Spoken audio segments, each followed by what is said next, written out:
Antes de empezar, me gustaría pedirles un pequeño favor. Estoy esforzándome mucho para alcanzar la meta de 1000 suscriptores, una cifra que tiene un significado muy especial para mí. Por favor, pulsen el botón de suscribirse al canal. Es solo un clic, pero es una motivación enorme para que siga creando vídeos. Muchísimas gracias a todos. Estaba dentro de Barad-dûr cuando Aragorn miró en la piedra de Orthanc. Estuve presente en los corredores superiores de la torre cuando el Señor Oscuro se volvió hacia el Palantir y encontró algo mirándolo que no esperaba encontrar. Y observé desde una distancia lo suficientemente cercana como para importar. ¿Qué le sucedió a la faz de un ser que había estado planeando la conquista del mundo durante 3000 años cuando ese plan, de repente y sin previo aviso, requirió una revisión? Quiero decirte cómo se veía eso. Fue porque las historias de la guerra describían a Sauron como una constante, un punto fijo de oscuridad alrededor del cual todo lo demás se movía. Una voluntad tan vasta y tan segura que el concepto de que él fuera sorprendido, y mucho menos sacudido, no encaja cómodamente en ningún relato que haya leído. Las historias describen lo que él presentó al mundo. No describen lo que vi en los niveles superiores de Barad-dûr en los días en que la presentación falló. Mi nombre es Mārûn. Nací en Rhûn, hijo de un administrador provincial menor, y entré al servicio del aparato del Señor Oscuro a los 19 años, como mi padre antes que yo y su padre antes que él. Primero en el servicio de mensajería, como la mayoría, luego en los rangos administrativos del gobierno provincial oriental, luego, durante más de 23 años de confiabilidad demostrada y discreción demostrada, los niveles superiores, la propia Barad-dûr, o la clase de sirvientes que gestionaban la coordinación de la correspondencia de Sauron y la secuenciación de sus comunicaciones con sus comandantes superiores. No era un puesto de poder en ningún sentido directo. No comandaba nada, y nadie me obedecía en asuntos de estrategia o dirección militar.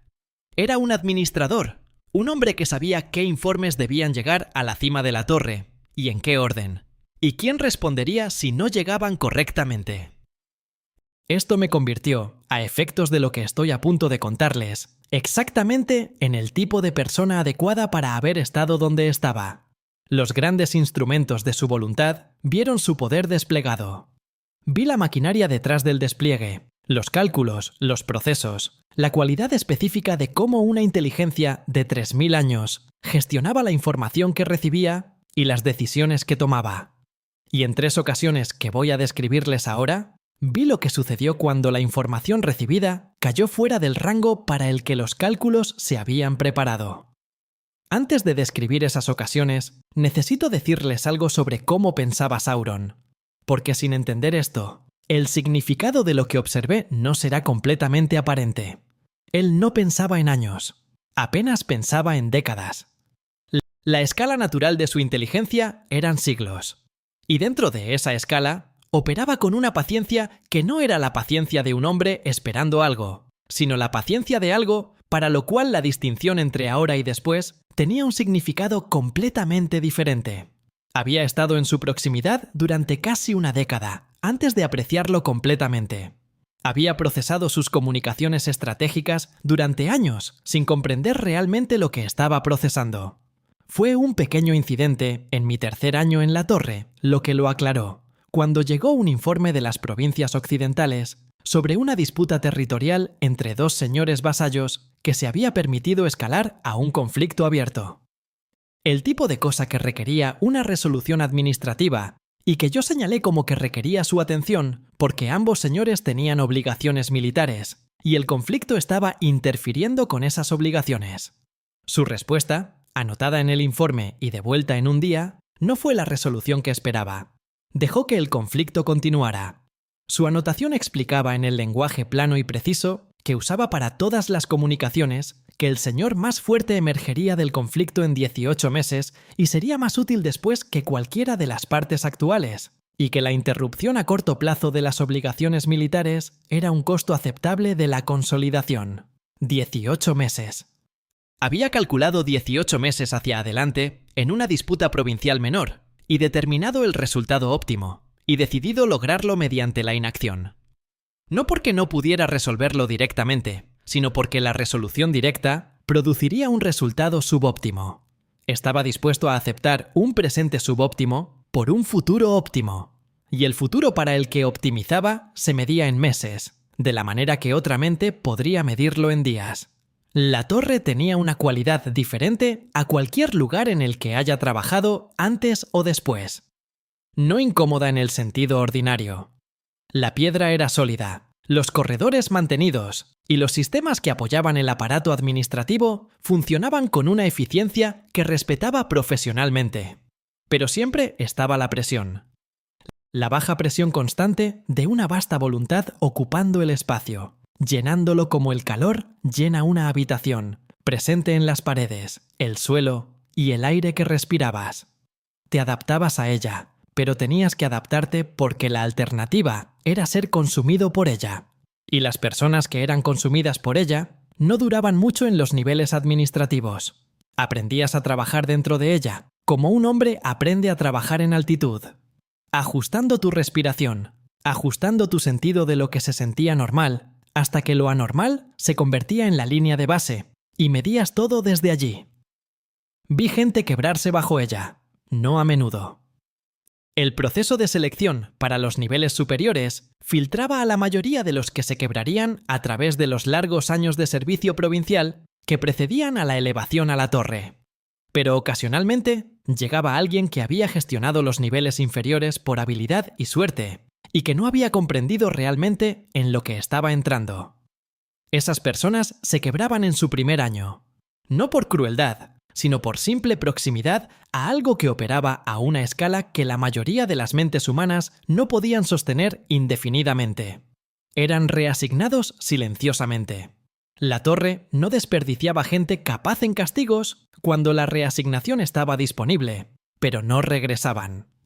Observé la cualidad de la paciencia de Sauron en operación una y otra vez en los años siguientes. La voluntad de sacrificar la posición a corto plazo por la ventaja a largo plazo, o medida en marcos de tiempo, que forzaban la comprensión de cualquiera que trabajara para él. La compostura absoluta con la que absorbía contratiempos que habrían roto a comandantes mortales, porque los contratiempos estaban dentro del rango de resultados que ya había tenido en cuenta, y su costo ya había sido presupuestado. La quietud que provenía de operar en una escala de tiempo, donde la urgencia casi nunca estaba justificada, porque casi nada de lo que sucedía en un año dado era lo suficientemente importante como para requerirla. Este es el contexto en el que debes entender cómo se vio la confrontación del Palantir desde dentro de la torre. Estaba en el corredor superior fuera de la cámara del Palantir cuando sucedió. No dentro. La cámara era solo suya, y los protocolos alrededor de ella eran absolutos y tenían consecuencias por violación que nadie en la torre necesitaba que se les explicara más de una vez. Pero el corredor era necesario para mi trabajo como ruta estándar entre los niveles de correspondencia y las salas de comunicación superiores, y me estaba moviendo por él cuando escuché a través de muros de piedra muy gruesos y muy viejos un sonido proveniente del interior de la cámara que no había escuchado antes.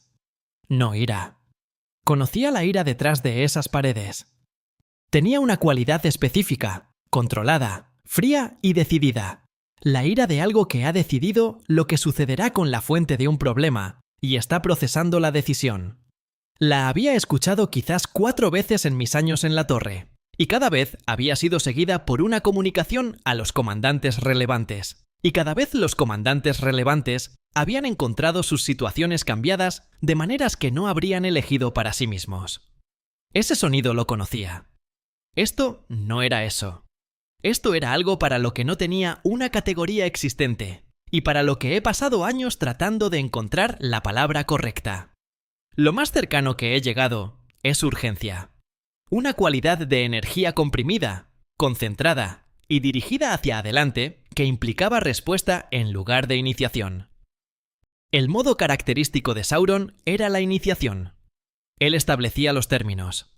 Él establecía los marcos dentro de los cuales operaban otras partes. Él era la causa de las cosas, no el efecto de ellas. Lo que escuché a través de los muros de piedra de la cámara del Palantir sonaba por primera vez en mi experiencia de él como un efecto. La puerta se abrió.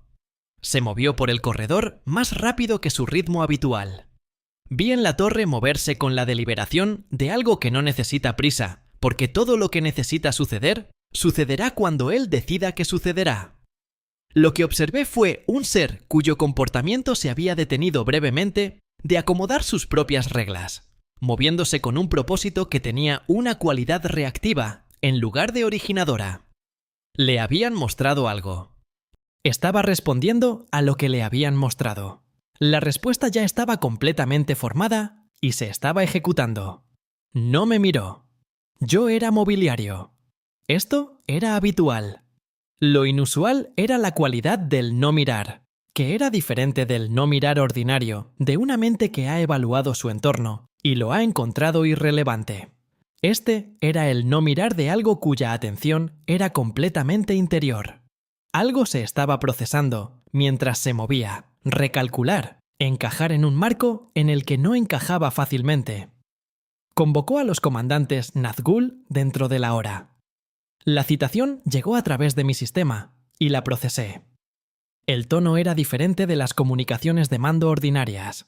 Más corto, más comprimido. El tipo de brevedad que, en mi experiencia, indicaba que el contenido de la reunión ya estaba determinado, y la reunión en sí era entrega en lugar de deliberación. Lo que se iba a decir se había decidido en el corredor mientras él se movía por él, sin mirar al mobiliario. La línea de tiempo se movió. Quiero detenerme en esto porque es lo que me dijo más que nada. La línea de tiempo estratégica que Sauron había estado ejecutando con siglos de paciencia, el cuidadoso desarrollo secuencial de su posición militar, el metódico ensamblaje de las condiciones que necesitaba antes de comprometerse con la campaña final, se movió. En el espacio de una hora, se comprimió en lo que mi evaluación de su planificación anterior sugería que eran entre 2 y 5 años. No un ajuste menor, una aceleración fundamental de un plan construido sobre la suposición de que la paciencia siempre era la estrategia correcta y que apresurar algo era una forma de error. Él no estaba listo. El ejército no estaba completamente ensamblado en la configuración que su planificación requería. Las alianzas en el sur y el este no estaban consolidadas al grado que siempre había sido parte de la precondición. Pero la posición del norte no era segura en la forma en que sus comunicaciones habían indicado consistentemente que necesitaba ser segura antes de que la campaña occidental pudiera proceder. Nada de eso estaba donde necesitaba estar, y el plan se movió de todos modos. Lo había visto absorber derrotas militares con total compostura. Lo había visto recibir noticias de campañas fallidas y territorios perdidos con la ecuanimidad de algo que ya había contado esas pérdidas como costos aceptables. Pero la compostura siempre había comunicado lo mismo. Esto está dentro del rango esperado. Esto está presupuestado. Había construido mi comprensión de su toma de decisiones sobre la premisa de que nada podía sacarlo de esa compostura, porque sus escalas de tiempo eran tan largas y su preparación tan exhaustiva que todo caía dentro del rango esperado. Un encuentro con un palantir, una cara mirándolo a través de la piedra que no había tenido en cuenta. Y 3000 años de paciencia se convirtieron en algo que, desde el corredor superior de Barad-dûr, se parecía mucho a un hombre que había decidido no correr, pero se movía más rápido que caminando. Archivé esto en el archivo interno. Continué mi trabajo. No seguí el hilo de lo que había observado hasta su conclusión, porque seguirlo hasta su conclusión me habría requerido nombrar algo para lo que aún no estaba listo sobre el ser al que servía. La segunda cosa que observé fue más silenciosa y, en cierto modo, más inquietante. Hubo un período de varias semanas, algunos meses antes de la confrontación con Palantir, cuando mis deberes me llevaron a través de los niveles superiores lo suficientemente temprano en mañanas sucesivas como para pasar por la cámara de Palunteer antes de que el resto de la administración de la torre hubiera llenado los pasillos con el ruido ordinario de un día de trabajo. Pero en ese silencio temprano, la piedra de Varador transportaba los sonidos de manera diferente a como lo hacía cuando la torre estaba en pleno funcionamiento.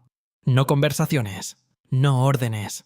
algo más parecido a la cualidad de la atención concentrada de una mente aplicada a un problema específico con una intensidad que se filtraba a través de las paredes. Les diré lo que entendí de esas mañanas, porque es la parte de lo que presencié, lo que muestra más claramente lo que el Señor Oscuro realmente temía debajo de todo lo que mostraba al mundo. Estaba buscando el anillo, no con la metodología sistemática y tranquila que aplicaba a los problemas estratégicos con una intensidad que tenía una cualidad completamente diferente. La cualidad que asociaba con situaciones que caían fuera del rango esperado, problemas que tenían un costo adjunto, que iban más allá de lo táctico o lo estratégico. El anillo había sido encontrado. Él lo sabía. La criatura Gollum, la comarca, el mediano Baggins, la larga cadena de descubrimientos que había devuelto el único anillo a la historia activa del mundo después de 60 años de tranquila residencia en un bolsillo. Sabía que existía y se estaba moviendo. Lo que esas mañanas me dijeron es que no podía determinar era a dónde iba y por qué. Podía sentirlo. Entendí esto por la naturaleza de la búsqueda en sí, que no era la búsqueda vacía de algo sin conexión con lo que buscaba. Había puesto demasiado de sí mismo en el anillo para que la conexión estuviera ausente. Podía sentir su presencia, de la manera en que puedes sentir la presencia de algo importante que has dejado en una habitación y no puedes localizar. Presente. Definitivo. La posición específica se negaba a resolverse. Lo que no podía determinar era la intención. De eso se trataban esas mañanas tempranas. Estaba tratando de entender qué pretendían hacer con él las personas que tenían el anillo. Y su dificultad no era un fallo del alcance de Palunter o un fallo de su inteligencia. Era algo más fundamental. Un fallo de imaginación. Un fallo específico y consecuente de imaginación que iba a la naturaleza de lo que era. Sauron había hecho el anillo como un instrumento de dominación. Había vertido en él su voluntad y su poder, y su comprensión esencial de cómo funcionaba el mundo, que era que el poder era lo único que importaba en última instancia, y que todo en el mundo era una fuente de poder o un obstáculo para adquirirlo. El anillo era la expresión física de esta filosofía, la encarnación completa de ella. Y debido a lo que era, debido a la filosofía que contenía, no podía concebir que alguien que lo poseyera eligiera no usarlo. El anillo había sido diseñado para ser deseado, para que su uso se sintiera inevitable, necesario y correcto. Inflamaba el deseo de poder en todos los que lo sostenían o se acercaban a él. Y había funcionado. Cada persona que se había acercado a él lo había demostrado. Bilbo Baggins lo había llevado durante 60 años. 60 años de contacto diario con un objeto diseñado para inflamar el deseo de poder. Y lo había usado casi exclusivamente para desaparecer de situaciones sociales incómodas. El anillo había actuado sobre él, lo había desgastado, había extendido su vida de maneras que también eran costos en lugar de regalos. Había hecho que renunciar a él fuera una de las cosas más difíciles que jamás había hecho. Pero Bilbo había vivido toda su vida deseando muy poco de consecuencia, y el anillo no había podido fabricar la ambición que necesitaba para consumirlo por completo. Se había conformado con retenerlo, lo que era su propia victoria, pero no la victoria para la que había sido hecho. Boromir había estado cerca de él durante semanas, y le había llegado sin que él lo tocara nunca, quien había construido en su mente un caso para su uso que parecía lógica, y en realidad era el anillo argumentando por sí mismo a través de él. Un buen hombre de genuino coraje y genuino amor por su pueblo. El anillo encontró ese amor y ese dolor, y los usó como argumento para por qué debía tomarlo, no para sí mismo. Para ellos, el anillo, Suos entendía perfectamente bien que el interés propio directo era demasiado visible. El camino de menor resistencia siempre era el camino que se sentía como abnegación, y a Galadriel se le había ofrecido directamente, uno de los seres más poderosos que quedaban en la Tierra Media, poseedor de uno de los 3 anillos élficos, antiguo, más allá de la comprensión de las mentes mortales. Había pasado la prueba, y la había superado, pero superarla le había requerido mirar directamente lo que se convertiría si lo aceptaba, y lo que vio la había asustado lo suficiente como para rechazar lo que debió haber sido, por un momento, una oferta casi irresistible. El alivio en su negativa era real. Había estado cerca. Gandalf se había negado a tocarlo en absoluto. Había declinado incluso sostenerlo. Cuando Frodo se lo ofreció en la comarca, había dicho que no podía tomarlo, que el camino del anillo a su corazón era por piedad y el deseo de hacer el bien, y que no podía confiar en sí mismo. El más sabio y poderoso de los Istari había evaluado su propia vulnerabilidad y había concluido que la evaluación era razón suficiente para nunca probarlo. Cada uno de ellos lo sintió. Cada uno de ellos estuvo cerca. Pero estos eran los datos con los que Sauron estaba construyendo su modelo de lo que le sucedería al anillo. Esta era la evidencia en la que basaba su certeza de que eventualmente alguien con suficiente poder lo usaría. Los datos eran consistentes. La evidencia era clara. No podía ver al mediano claramente. No podía enfocarlo a través de Palunteer, lo que era en sí mismo un síntoma del problema que no podía diagnosticar. O la influencia corruptora del anillo estaba tan ligada a la ambición y al deseo de poder que el ser que lo portaba con la intención específica de nunca usarlo, que no quería nada de lo que ofrecía, que había sido elegido en parte por esta razón exacta, era genuinamente difícil de percibir. El anillo hacía más visibles a las personas que lo querían. Frodo no quería nada de lo que el anillo podía ofrecer. El querer era lo que el ojo de Sauron estaba calibrado para encontrar. Lo que no podía modelar, o lo que la búsqueda a través de la piedra, en esas primeras horas, no podía localizar, era una estrategia construida no en usar el anillo, sino en destruirlo. En la decisión de llevar el poder supremo al único lugar del mundo donde podía ser deshecho, y ponerlo en el fuego, y aceptar el mundo que venía después. No como un sacrificio en el sentido de intercambiar algo por algo como una elección hecha sin expectativa de retorno personal. No estaba en él entender esto. Su inteligencia era vasta, pero se había construido durante miles de años sobre una filosofía de querer, de adquisición y dominación, y la acumulación de poder. Había estudiado la motivación toda su existencia, y se había vuelto extraordinariamente hábil en identificarla y explotarla. Entendía el hambre de poder y el miedo a perder lo que había acumulado, y las 1000 estrategias que esas dos cosas generaban. No entendía no querer la voluntad de llevar el poder supremo hacia su destrucción y dejarlo ir.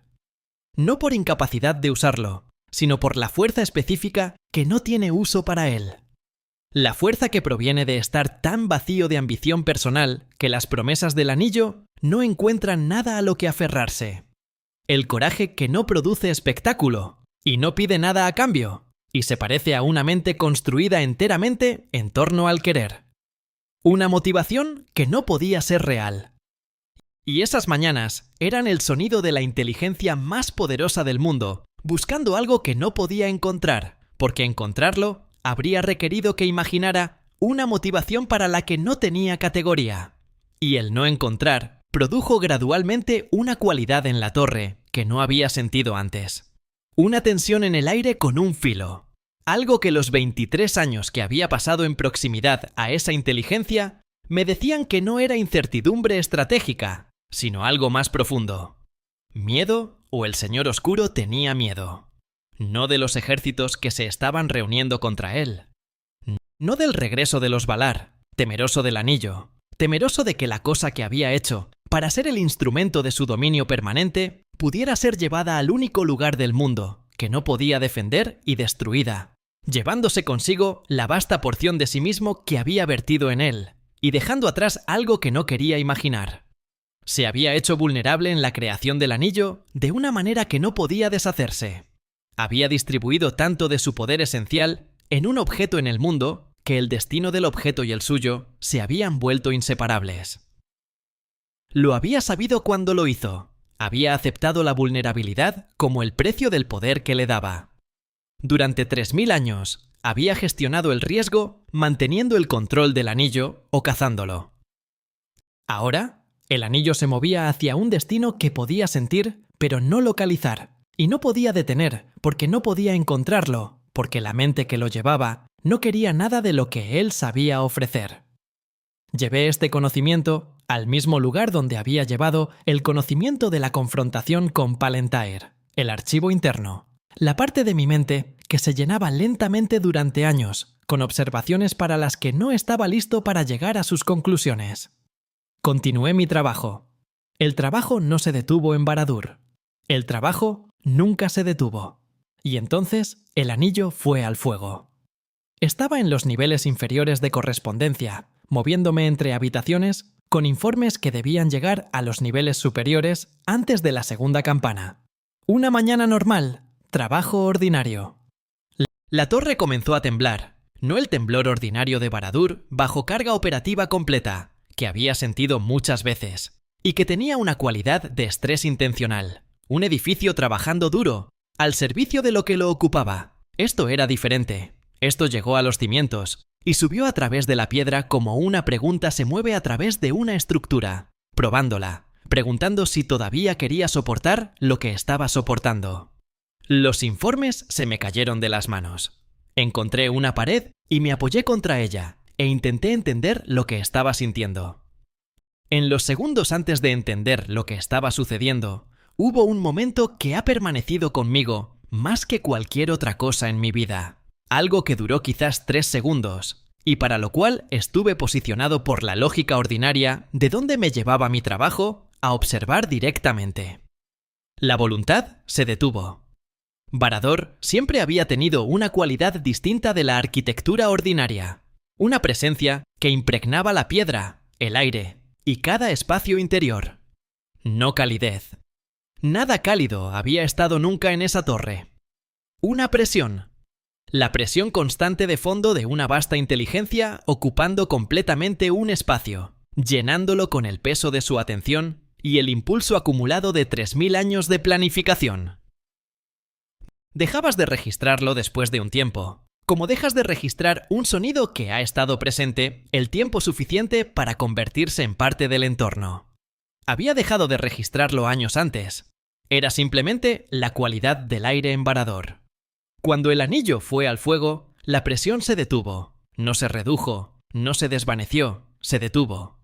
Pero en el espacio de un solo aliento, la cosa que había sido la condición de fondo constante de mi existencia en esa torre durante 23 años simplemente dejó de estar presente. Y lo que la reemplazó no fue silencio, sino ausencia. Una ausencia tan completa y tan repentina que tenía su propia cualidad física, una especie de arremetida hacia afuera, el espacio que la presión había ocupado, colapsando hacia adentro para llenar el vacío. Y en el segundo, antes de que la piedra comenzara a agrietarse, vi, pero a través de un ángulo de la torre, pude ver desde donde estaba apoyado contra la pared la cosa que no estaba preparado para ver. Sauron disminuyendo, no destruido, no en esos primeros segundos. Algo para lo que no tenía una palabra, y todavía no tengo una palabra completa. Se redujo la vasta presencia que había llenado la torre, y se extendía hacia afuera a través del Palantir, y a través de los anillos, y a través de los 10.000 hilos de control y comunicación que conectaban Barad-dûr con cada rincón de su dominio. Todo ello contrayéndose, tirando hacia adentro, colapsando hacia un centro que se colapsaba, haciéndose más pequeño mientras yo observaba. Como un fuego se hace más pequeño cuando se agota el combustible, y no queda nada para que sea. Había puesto demasiado de sí mismo en el anillo, pero yo lo sabía como un hecho estratégico desde hacía años. Había procesado sus implicaciones de la manera abstracta en que procesaba toda la información estratégica, como un factor en el cálculo en lugar de como algo con una realidad física que algún día observaría directamente. Lo estaba observando directamente ahora.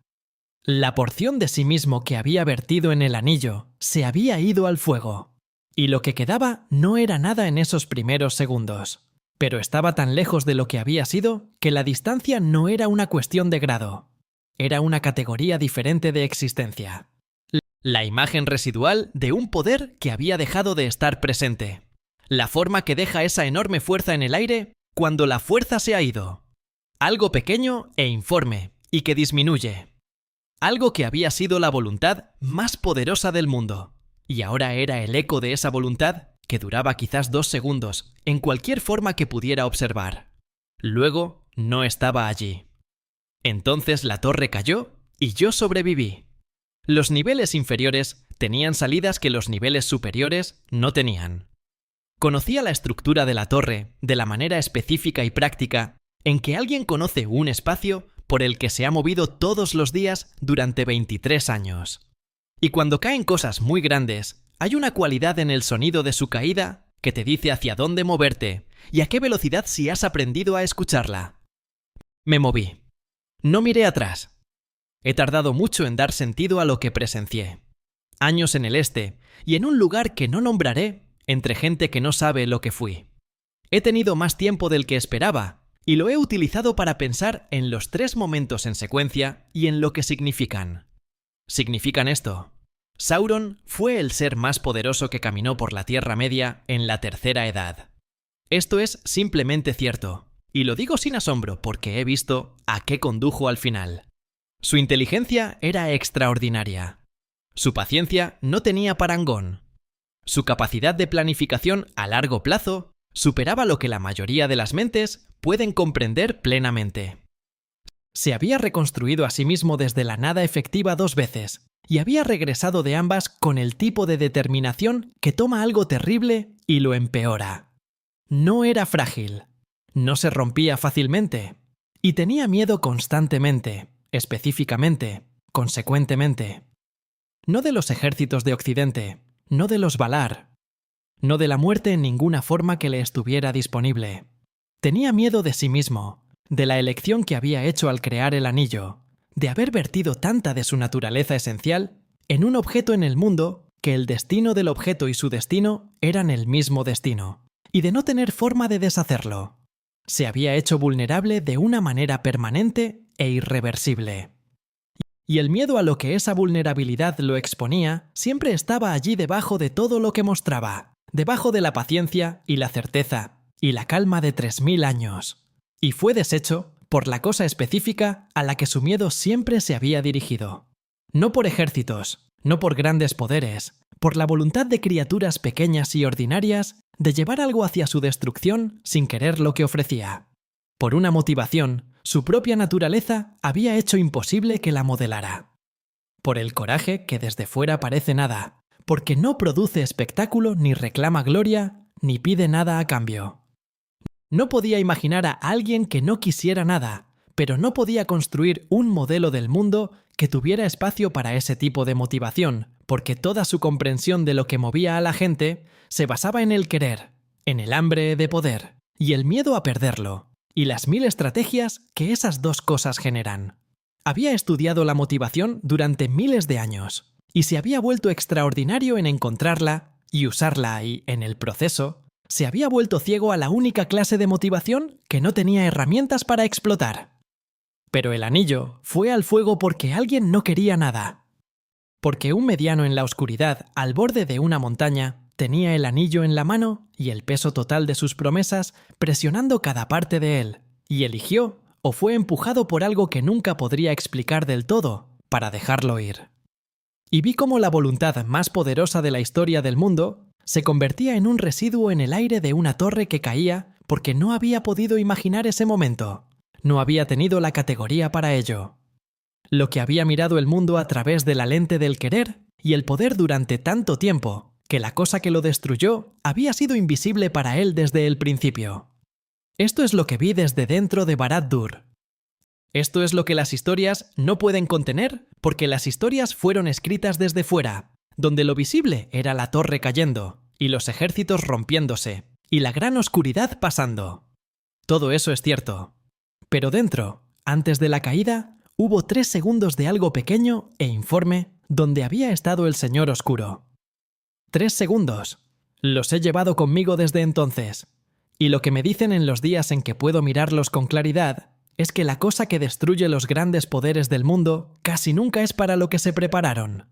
Casi siempre es la cosa que no pudieron imaginar. La cosa que su propia naturaleza hizo imposible de ver venir. No podía imaginar a alguien que no quisiera nada. Eso fue suficiente.